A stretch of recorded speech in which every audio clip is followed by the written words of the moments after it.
साथ मौजूद हैं। आज पहले मैं एक्सपर्ट्स लोगों से बात करूंगा, फिर पॉलिटिकल लोगों के पास जाऊंगा।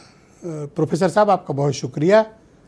आपने सुना कि कभी कीमतें इतनी तेजी से बढ़ जाएं चीनी की, और क्यों बढ़ी अचानक से?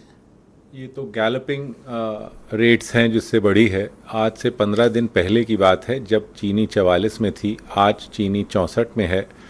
अगर हम दोनों का परसेंटेज इंक्रीज निकालें तो 45% रेट 15-17 दिनों में चीनी के बढ़ गए।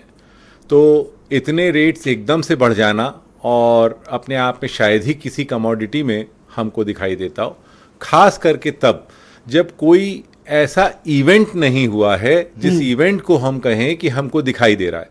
तो ये जो हमको एकदम से बढ़ते हुए रेट दिखाई दे रहे हैं, ये तो आर्टिफिशियल ही हम कह सकते हैं, या फिर एकदम से कोई रियलाइजेशन हो गया है कि हमारे पास जो गन्ना था वो कम हो गया है, या हमने उसका 2 महीने बाद पेराई शुरू होने जा रही। 2 महीने ना, 2 महीने के बाद 2 महीने बाद देखिए ये 2 नया महीने स्टॉक आ जाएगा। ये 2 महीने में तो पूरे की पूरी दुनिया ही बदल जाएगी ना। अगर 45% रेट्स जो हैं वो 17 दिनों में बढ़ रहे हैं तो हो सकता है हमें रेट्स और ज़्यादा बढ़े हुए भी दिखाई दें।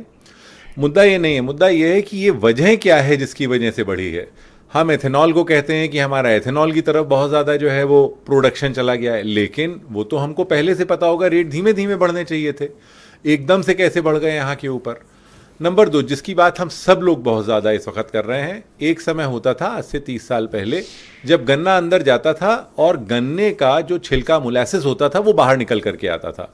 लेकिन धीमे धीमे हुआ क्या है, गन्ना जब एक बार अंदर जाता है तो वहाँ से निकल करके अब कुछ नहीं आता है, सिर्फ फिनिश प्रोडक्ट निकल करके आता है। फिनिश प्रोडक्ट में जो सबसे पहला फिनिश प्रोडक्ट निकलता है वो पहले धार की जो देसी होती है दारू वो निकलती है, दूसरा उसके बाद उसमें रम निकलती है, तीसरी उसके अंदर विस्की निकलती है। ये मेरे आँख का देखा हुआ है पूरे का पूरा प्रोसेस।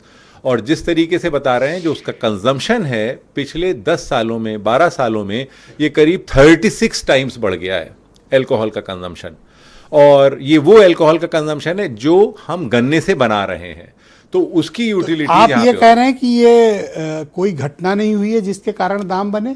तो क्या ये आर्टिफिशियल है, कृत्रिम तरीके से चीनी मिल मालिकों ने, माफियाओं ने, दलालों ने और स्टॉकिस्ट ने ये रेट बढ़ा दिए और सरकार इनको संरक्षण दे रही है? इस शॉर्ट स्पैन में एकदम से बढ़ जाने के रेट्स एकदम से बढ़ जाने कारण के नहीं है। और हमें कोई कारण कहीं नहीं दिखाई दे रहा है। ठीक है, ब्राज़ील में परसेंटेज 15% कम हुआ वहाँ के ऊपर गन्ने का प्रोडक्शन।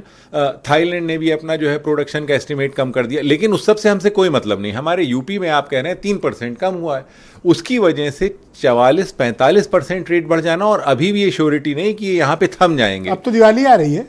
दिवाली तो अभी बहुत दूर है, अभी उसके पहले रक्षाबंधन है, फिर उसके बाद जन्माष्टमी है, अभी बीच में हमारे पास और भी कई सारे ऐसे इवेंट्स आएंगे। दिवाली पे खपत बेहिसाब होती है ना इसका? वो बीच बीच में भी होती है, अभी तो फंक्शंस होते हैं, शादियों का समय शुरू हो जाता है सब में। जी शुक्रिया आपका। मैं